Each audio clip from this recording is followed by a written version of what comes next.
I would like for you, with me, I've got everything all set here. I would like for you just to get yourselves tuned in, and let's be sure we know where we are, and we will continue where we left off yesterday. We are in the process of doing what I've called the heart of daily lesson preparation, and that is finding these timeless truths and then taking them and stating them in statements of what will express what we want to happen in the lives of our students when we teach them a particular Bible lesson. So, that's where we are. Here is what we have done at this point. Follow along. We have done several things, but we eventually got to the place that we pinpointed our passage. All right? We place it in context, all that means. That means a lot. Not just in the historical context of the Bible, but in the context of maybe the unit we're teaching or the particular emphasis that we're going to take. We're teaching a character study. And then, remember yesterday, we went ahead and finished up this thing of what we talked about, that we're going to study and read and study and read and list facts and group them and give them titles and just try to decipher all that we can and come up with some sort of a brief, tentative summary that we will then relate and subordinate and combine and actually come out with some sort of a little rough, what we call the first thing we want to happen for our student, what we want him to know. And then we were just ready to get our feet really wet on this thing about timeless principles. This to know statement, oh, by the way, you need this blue sheet that I gave you yesterday out, because we're going to be looking at a lot closer today. From yesterday, I gave you a blue sheet.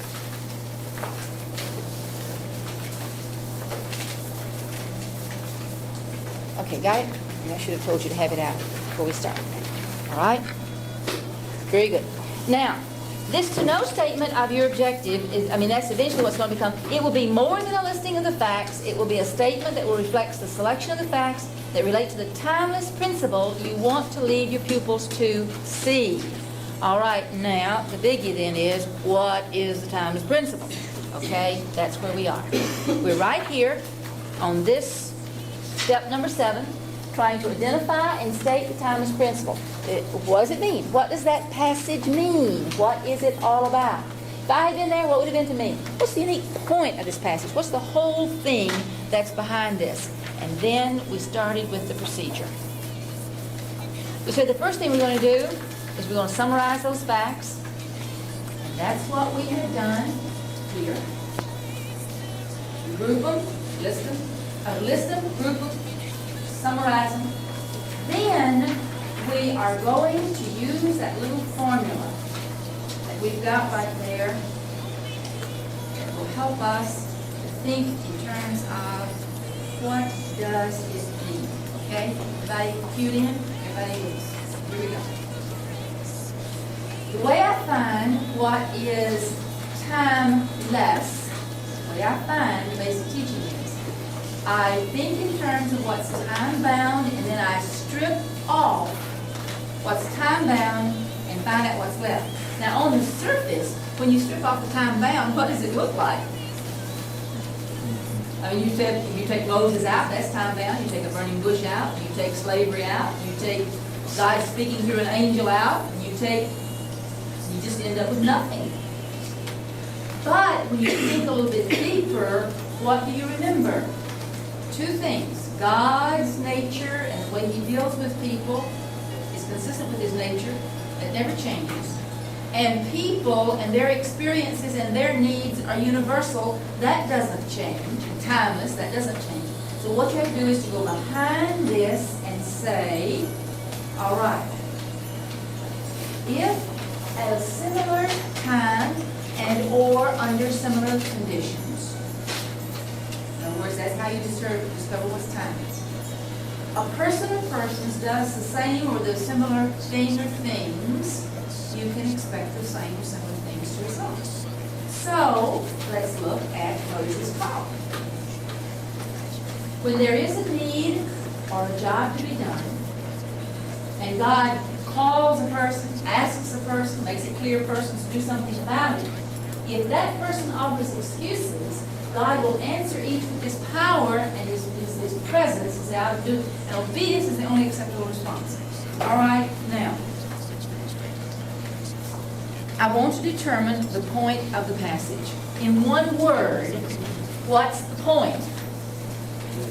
What? Obey. All right.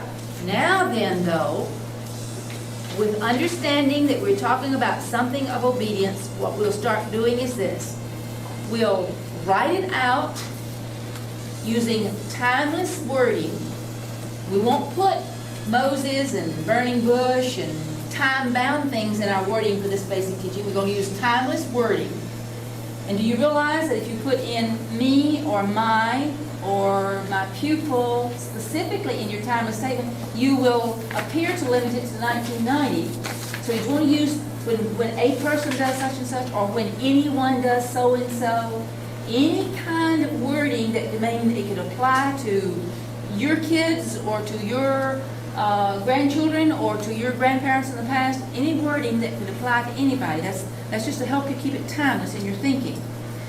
Then you try to use the best wording as appropriate for the age group. Now, if you are teaching children, little ones, and you've got in the wording some big fancy word, I can't think of one right now, but just a big fancy word that they might not understand, for your own sake and for the simplicity of your teaching, you'll want to take that and try to make it and say it in words that your student can understand.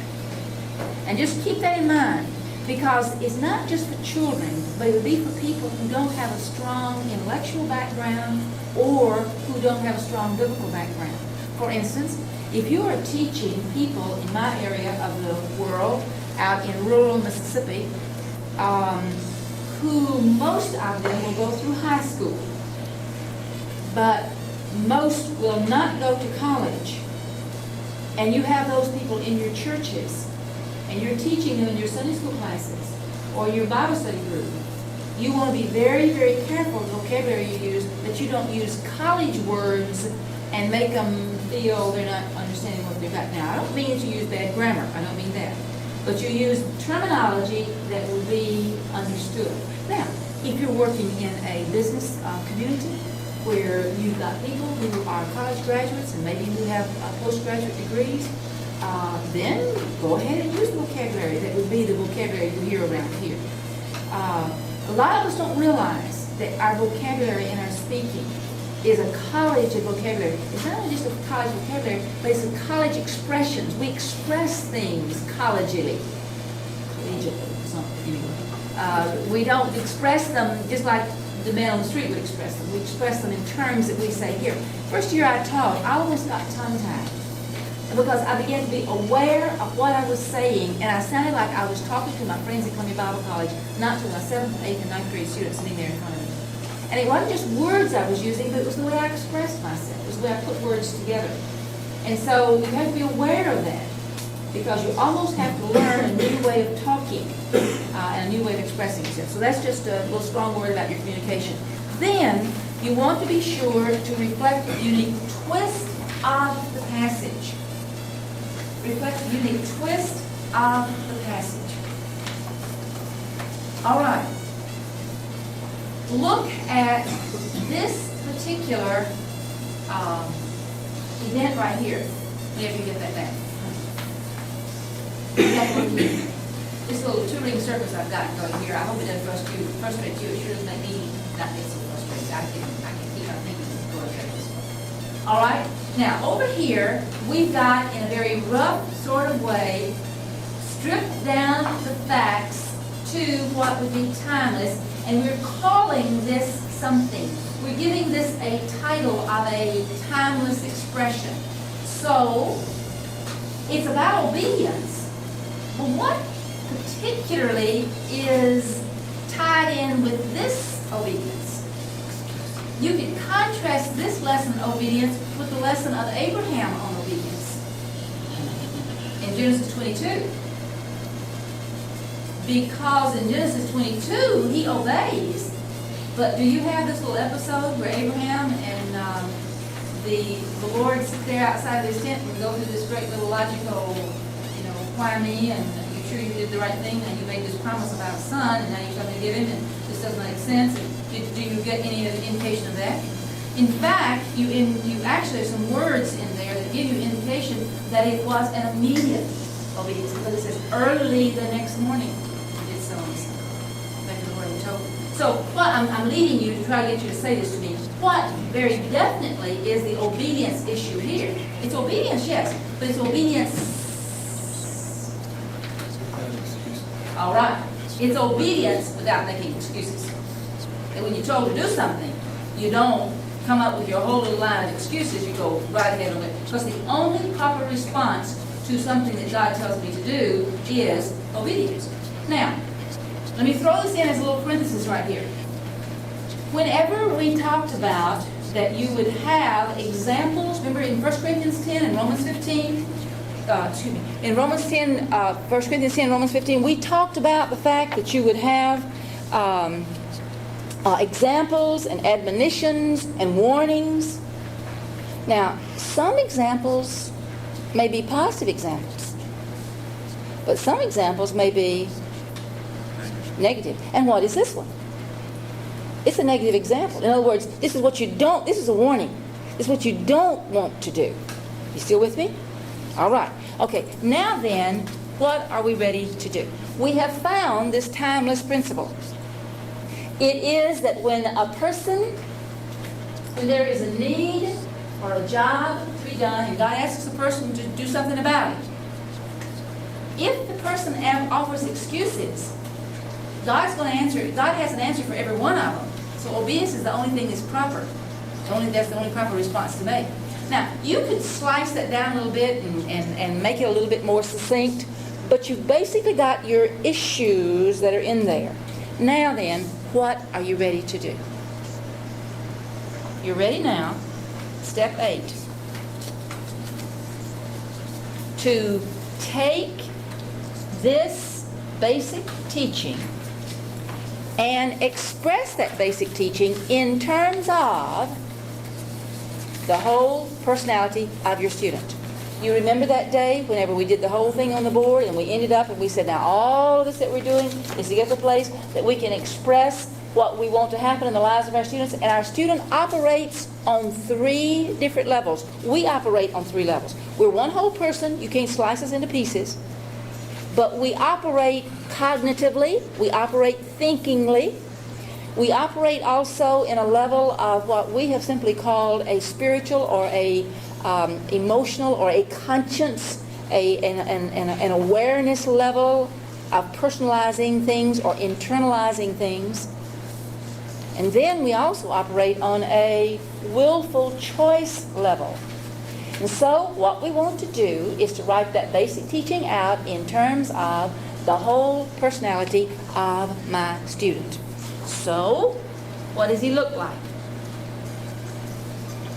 And that's what he looks like. He looks like a fellow who's got a thinking processes, and he's got a heart, and he's got choices. But you know what I've done. What I've done here. I've gone back, and this is like Mr. Hatch says, his heart and mind. But remember, heart is realize and respond. So this is the mind, the know, the realizing, the responding. Now, I may not be using the same words all the time. Don't let that confuse you, because I'd rather you be sure you understand the concept than just be sure you memorize the words. And so the mind is the idea of what you want him to know. The heart, this right here, the 2 levels, what you want him to realize, how you want him to respond. Okay. Now, next little thing is this. When you start writing out that, just get this information down, and we're going to illustrate it. Use parallel wording in order to show the carry-through of the one main thrust of the basic teaching. Now, if that doesn't make any sense to you, I'll explain it just in a minute.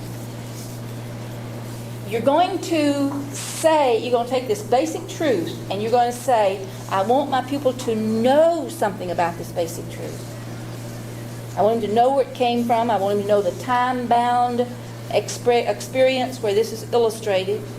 then I want him to realize that that truth that is timeless, that's already illustrated there in that event, has something to do with him. So I want to make a statement about that. And I want to basically parallel my wording. I'm going to talk about this and talk about this. It's going to basically all carry through. And then I'm going to say how I want him to respond. So, let's just leave it like that for a second and see what it looks like. Okay, get with your partners. Okay, you've got your partners here, and then you three there. Thomas, you're going to need to pull your chair up maybe a little bit closer to Connie, and the three of you right there work together.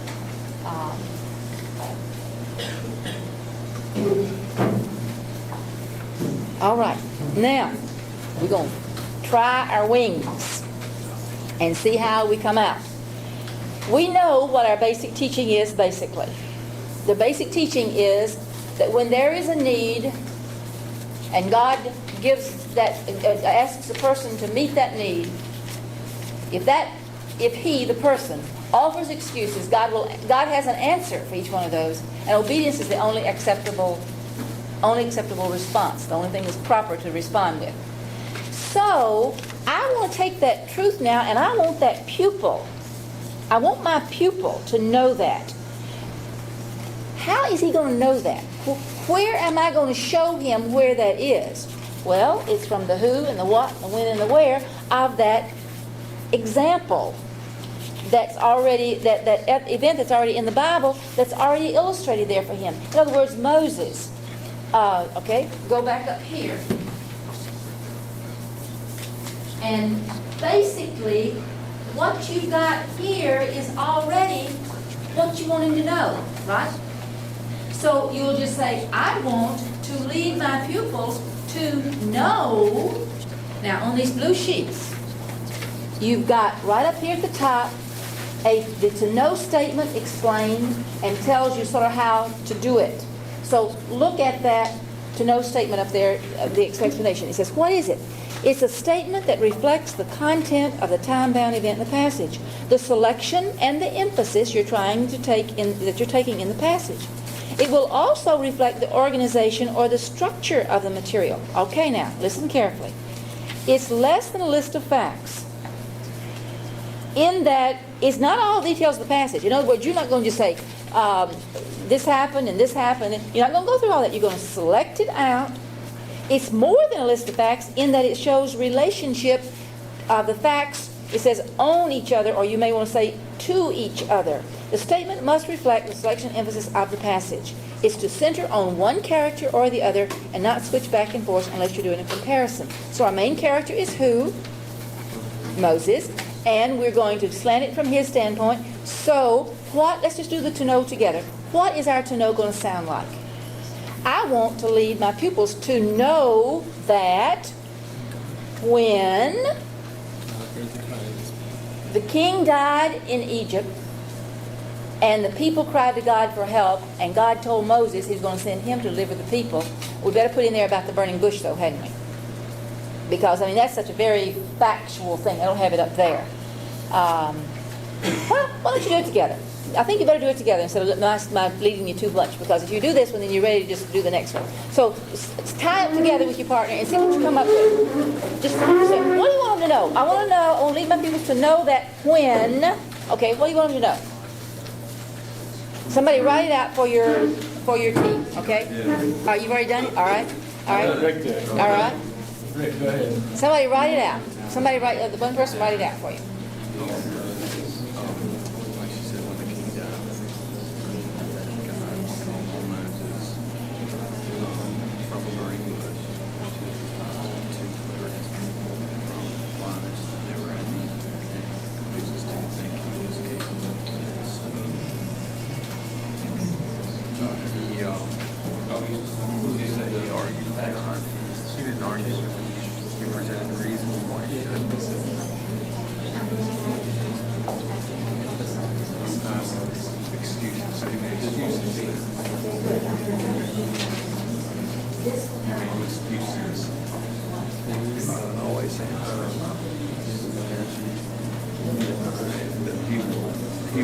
He was really doing it. The basic teaching is universal sin. Obey God. He says, obey.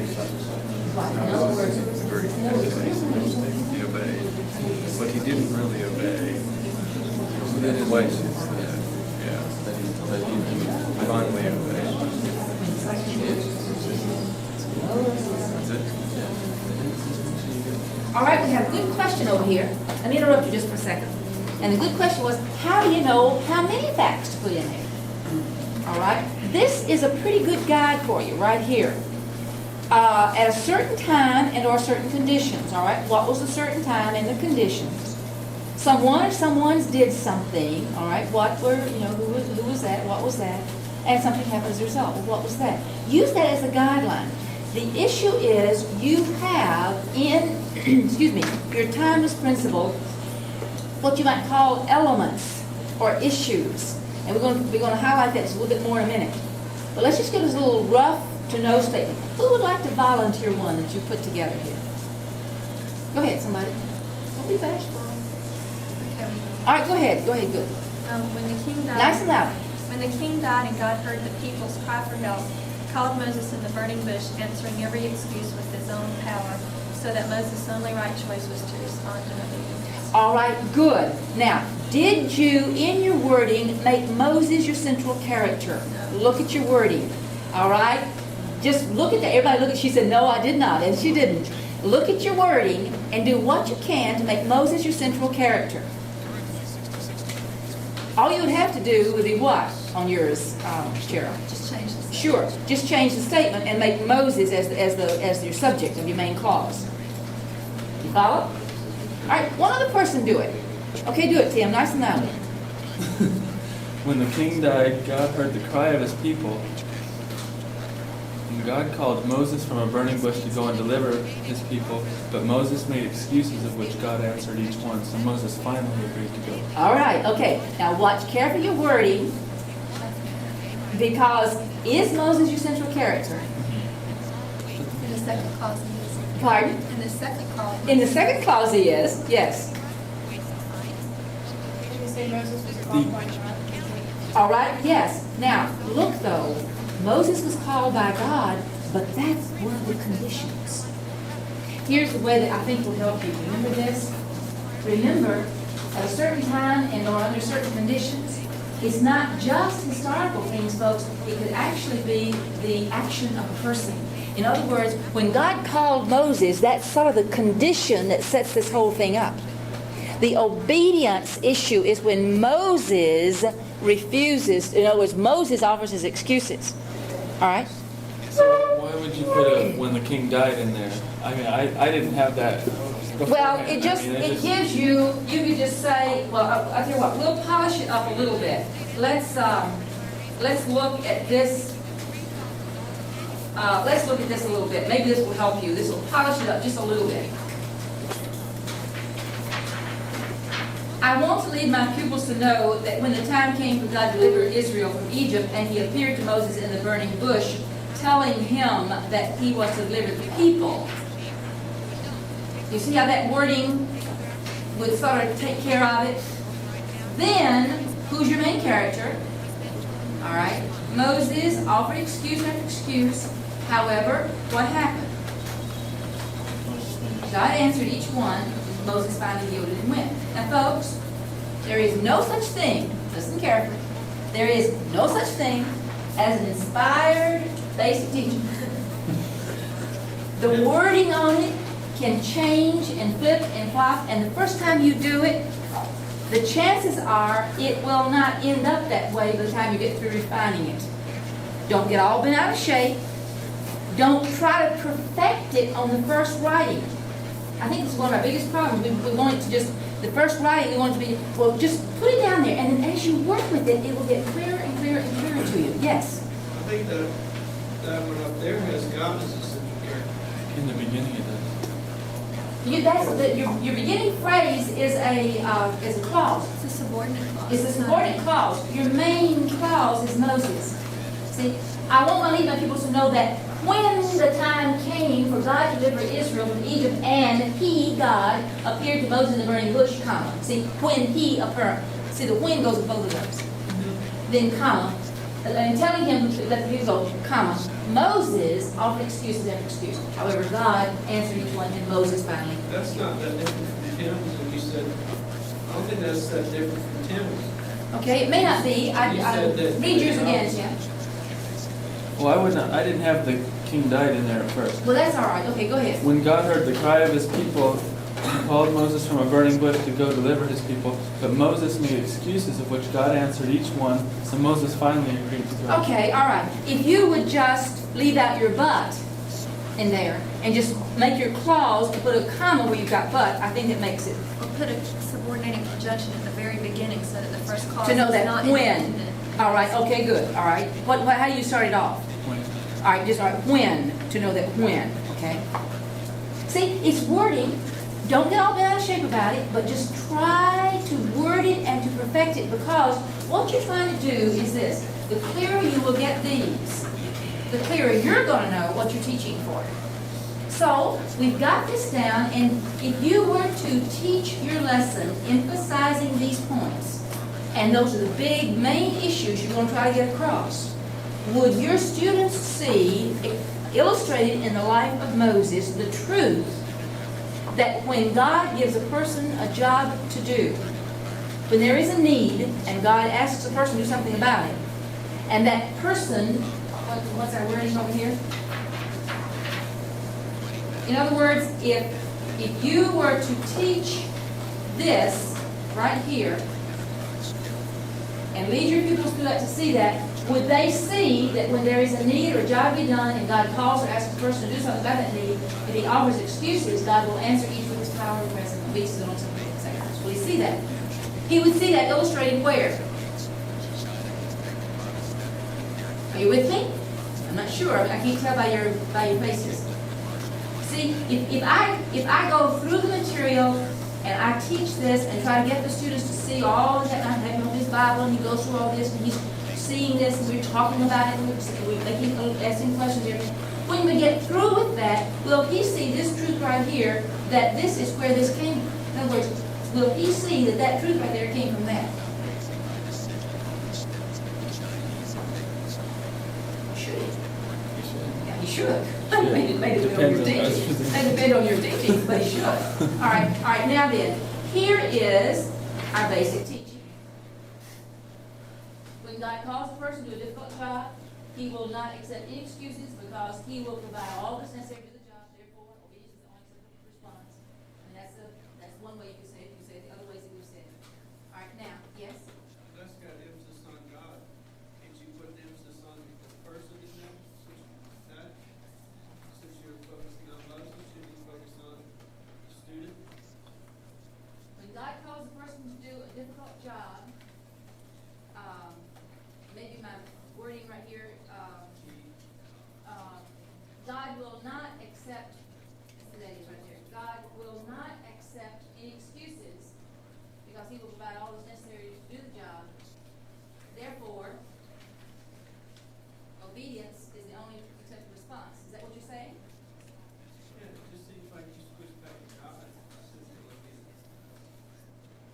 I think it seems in a way that maybe you're, I don't know if I should say too picky or whatever, but I know what you're trying to do, but it seems like it could go either way, and it's a matter of how you look at it. If I look at it from this side of the room or look at it from that side of the room. Okay, now, all right, I tell you what, Sue, let's try not to get bogged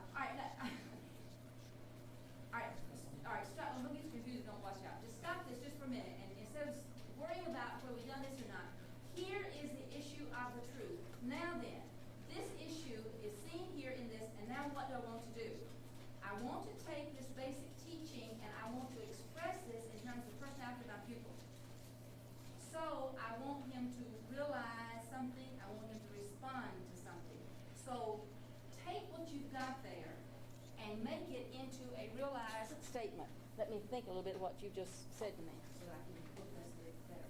Okay, take this right here and look at your realized statement down here. You're ready now to take your basic teaching and make that basic teaching in terms of the realized. What do you want the student to realize? Now you're going to personalize the truth. It's taking the basic teaching and personalizing it in terms of what you want the pupil to realize. Now it's not going to be Moses anymore. It's going to be who? My pupil. And so I want my pupil to respond. Yeah, I was just, in the basic teaching, I think it would help things probably if instead of saying a person, say either you or us. Okay? Now, if you say you or us, that's what you're going to do in the realize. If you say you or us in your basic teaching, you're making it time-bound.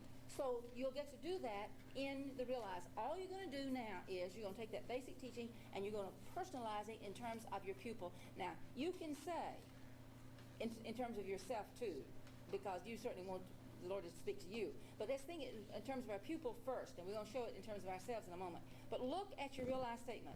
A statement that reflects the timeless principle, central truth of the passage from the student's point of view. The statement will answer, I want my pupils to realize what? That if he, at a similar or same, under similar or same conditions, does or does not do the same or similar things, he may expect the same or similar things to happen. All right? Put that one together. So it'll be almost the exact same as the basic teaching. Exactly right. Exactly right. It's the same as the basic teaching, just personalized in terms of your pupil. Exactly right. You see that? All right. Take it then and together just say it to each other. Let's see how it sounds. Each other.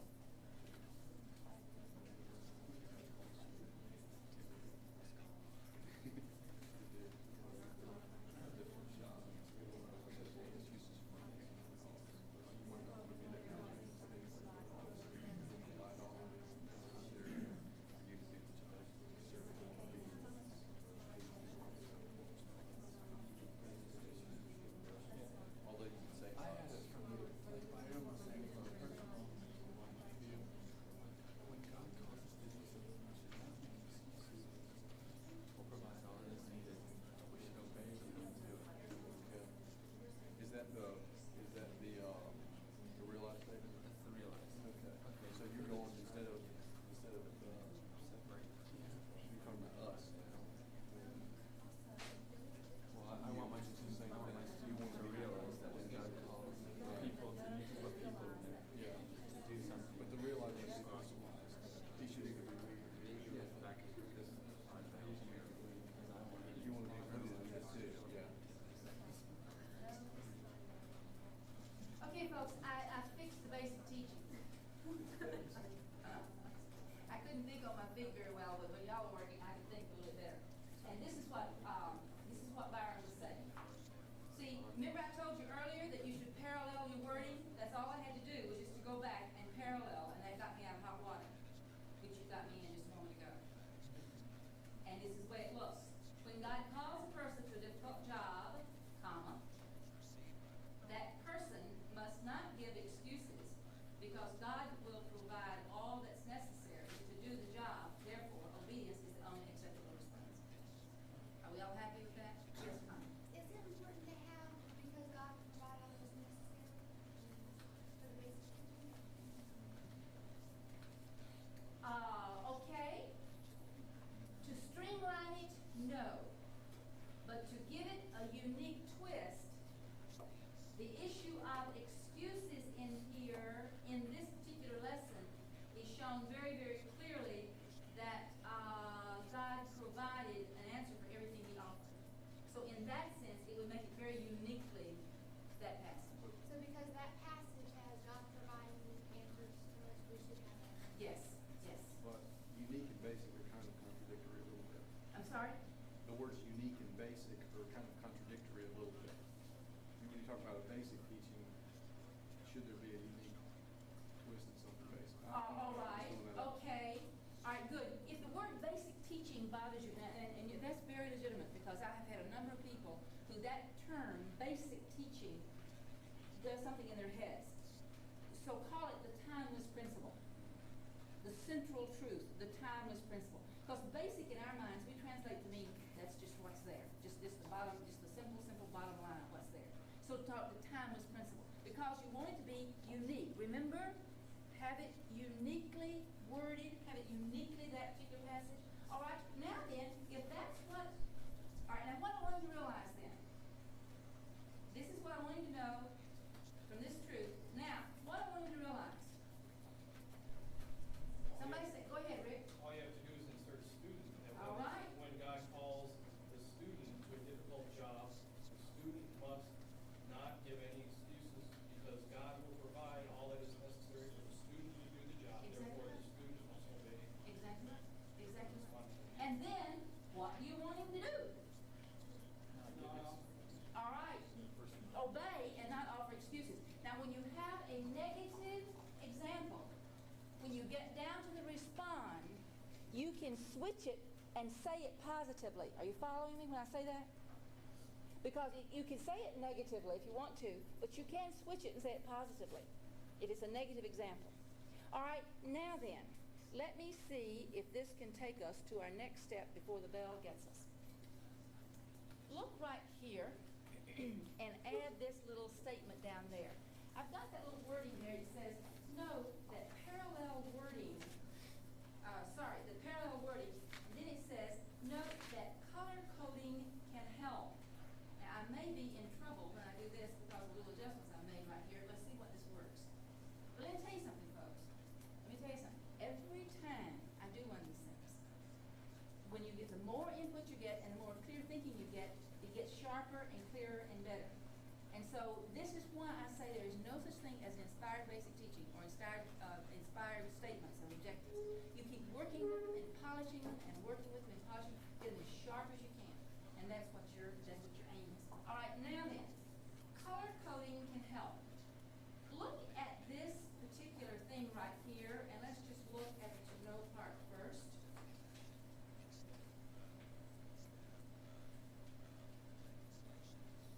All right, look at the to know part first.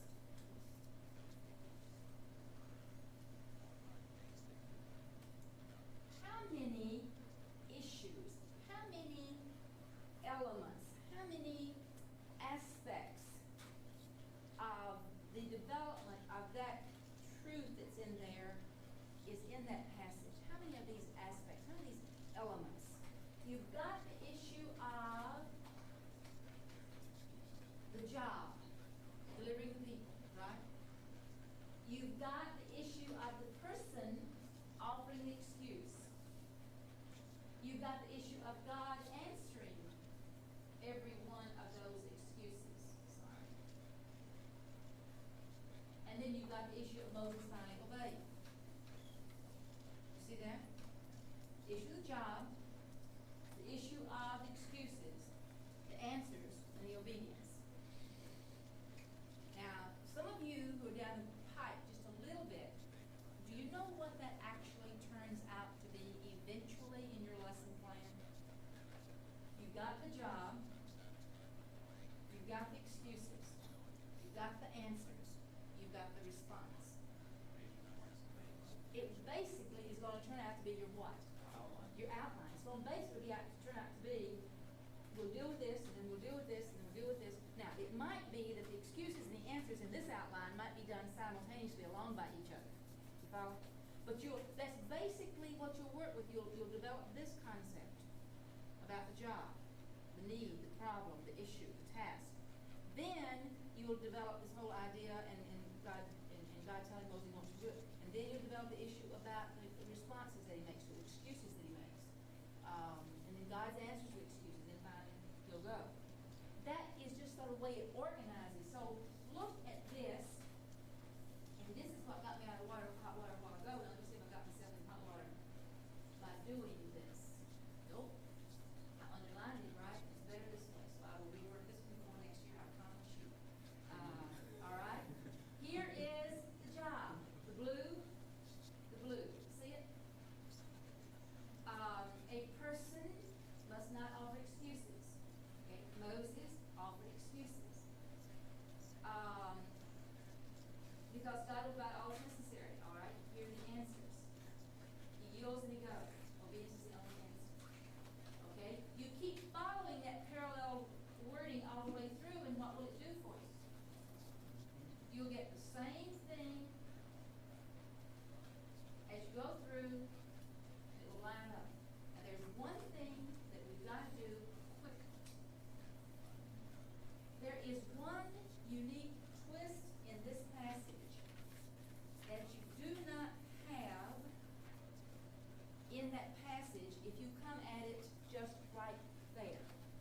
set it in the context of the life of Moses, there's one biggie thing that you will have to really put in to make it really be unique.